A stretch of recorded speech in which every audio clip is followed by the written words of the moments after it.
भाजपमध्ये जाण्याचा निर्णय अद्याप केला नाही. काँग्रेसचे ज्येष्ठ नेते व माजी मुख्यमंत्री अशोक चव्हाण यांनी आज पक्षाच्या प्राथमिक सदस्यत्वाचा आणि आमदारकीचा राजीनामा दिला. त्यानंतर त्यांच्या पुढील राजकीय वाटचालीबाबत वेगवेगळी चर्चा सुरू झाली आहे. या पार्श्वभूमीवर चव्हाण यांनी आज आपली भूमिका स्पष्ट केली. मुंबईत ते आज पत्रकारांशी बोलत होते. काँग्रेस पक्ष सोडण्याचा निर्णय का घेतला या प्रश्नावर थेट काही बोलण्याचे चव्हाण यांनी टाळले. प्रत्येक निर्णयामागे कारण असलेच पाहिजे असे नाही आणि प्रत्येक कारण जाहीरपणे सांगितलेच पाहिजे असे नाही. जोपर्यंत मी काँग्रेसमध्ये होतो तोपर्यंत पक्षात प्रामाणिकपणे काम केले.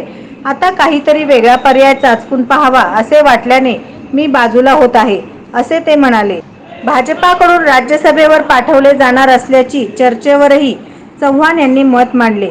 मी कुठल्याही पक्षाच्या संपर्कात नाही. कोणत्याही पक्षात जाण्याचा निर्णय अद्याप घेतलेला नाही. मला निर्णय घेण्यासाठी वेळ हवा आहे. येत्या 2 दिवसात माझा निर्णय जाहीर करेन, असे चव्हाण यांनी सांगितले. नवनवीन बातम्या पाहण्यासाठी SB न्यूज चॅनलला लाईक करा, शेअर करा, सबस्क्राईब करा.